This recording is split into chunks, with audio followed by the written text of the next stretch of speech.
Hey guys, what's good? Gonna make a quick video about a watch I just got in. It's another marathon. So I made a video about my very first marathon I got a couple of months ago, the marathon JSAR. I happen to have that on right here.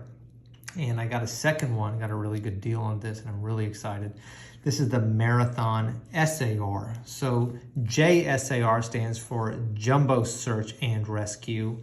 Then SAR stands for just Search and Rescue. This was the initial one I think Marathon made. Now there's several others. This one is a little bit different than the other SARs. You know, there's a GSAR, a TSAR, there's a JSAR, like this one also, that has a automatic movement, and of course there's this one with the quartz movement. But you can see here that this has a EDA automatic movement. It's 41 millimeters in diameter, 20 millimeters lug width, and this one has been used but not abused. It's a little different than a stock Marathon SAR because the case has a very interesting bead blast finish to it. Whereas most of the cases have a like this kind of like a brushed stainless steel finish. You can see the difference here. This one has a bead blasted finish. But yeah, I mean, still same excellent build quality. 41 millimeters in diameter means it's really easy to wear. Look how it has the Cyclops. Like I said, I think this was the original SAR from Marathon, and the newer ones don't have that Cyclops crystal. But you can see there, it's a date magnification. It's got a unidirectional bezel. The classic high, tall bezels. You can see that for Marathon. Let's compare this 41 millimeter SAR to this 46 millimeter J Jumbo SAR. Let's kind of see that size difference, because I think one thing that's tough with marathons sometimes is there's a lot of different watches that look the same but are different because their sizes are different. You can just kind of see the difference. The Jumbo is, well, Jumbo. It's 46 millimeters versus 41 millimeters. You can see the difference that makes. Both watches are thick, but of course the Jumbo is much thicker. 22 millimeter lugs on the Jumbo, and like I said, 20 on the SAR. Just a really nice watch. You can see the details in the dial here. This one is doubly interesting. Not only is it the first version of the SAR, but it's one of the first version of the SAR.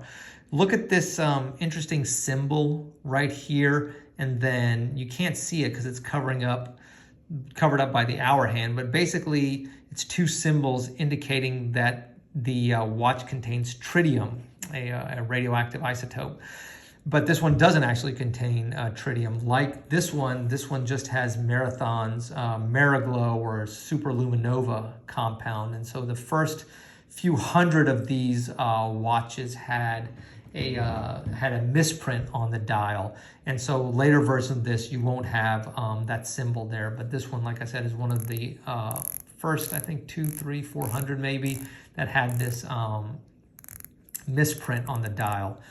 And so like I said, a really nice, really good quality turning bezel. It takes a little strength to turn it, but it turns really easily. Just really classic styling, 300 meters water resistant, screw down crown. This Marathon just does a great job with the crown. Just very easy to manipulate because it's so well knurled and so large.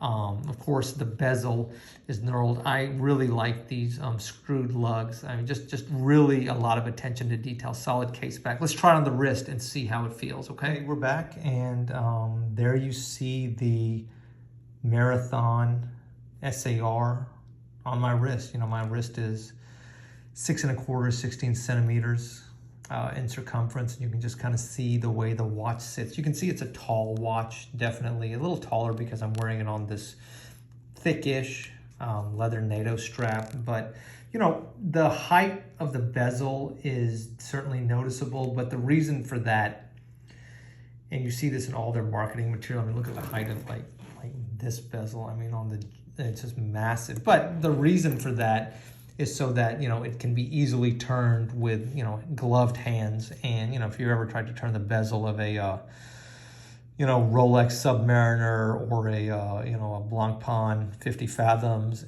under anything less than ideal circumstances. You know, that can be not easy. So you certainly don't have that problem. You know, in my mind, I think of Marathon as a brand kind of the way maybe Rolex used to be before it became more of a luxury brand. It's you know, purpose-built tool watches made to a very high standard, but for very like specific purposes. The way this company makes money, it's a Canadian company. They mostly, I mean, you know, 90% of their business, I think, is done with either the US government or the Canadian government or various other, you know, governments. So they supply watches to fulfill, you know, contracts, government contracts, whether that's a military contract or some other kind of contract. So that is the purpose of the company, and it just happens to be they kind of sell watches on the side. Love the bezel, you know, I love the way it's just so old school with the 60 minute, you know, bezel, and it's an aluminum bezel, of course, because again, this is a purpose-made watch. It's made for one specific thing. But that also explains kind of why, you know, all the watches look very similar, because they are, like I said, looking to fulfill a set of requirements for these contracts. There you go. You can kind of see, hang on, let me zoom in again. See that H3 marking right there on the 9 o'clock side? Hang on, let me point to it. So you've got this marking here, and then the H3 marking. And these two markings you'll see on all of their watches with the tritium tube illumination. But this one doesn't have tritium tube illumination. This one is their Mariglow compound. And so that's why it's a, quote, misprint dial. It carries a slight premium on the secondary market. On the subject of money, you can get these for around $900, $1,000, $1,200, up to $1,500 on the secondary market. Like I said, the one with this misprint dial does have a slight premium. But I kind of gravitate towards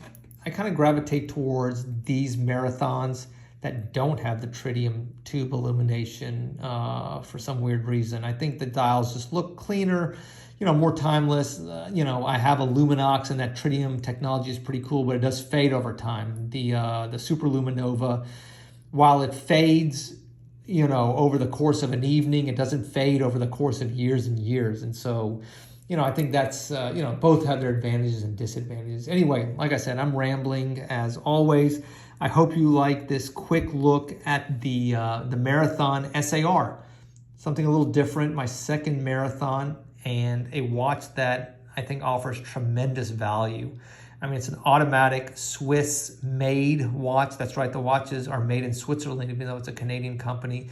It's an actual purpose-made tool watch, as opposed to like that Blancpain 50 fathoms or a Rolex Submariner, which is a tool-ish watch. But I mean, come on, that's a luxury watch, especially at prices people are paying nowadays. You can get these for a relative bargain, and I think it's just really money well spent. This one especially is a keeper in my collection. I like the misprint dial, and listen, this is going to be in fashion yesterday, today, and tomorrow. I mean, it's got this perfect, simple, legible dial and a lot of classical design cues. Why? Because it's a purpose-built watch, and these are things that have been shown to work time and time again. Anyway, hope you like this quick look at the Marathon SAR and a brief cameo by the Marathon JSAR. And look forward to making some more content for y'all soon. All right, guys, take care. Bye.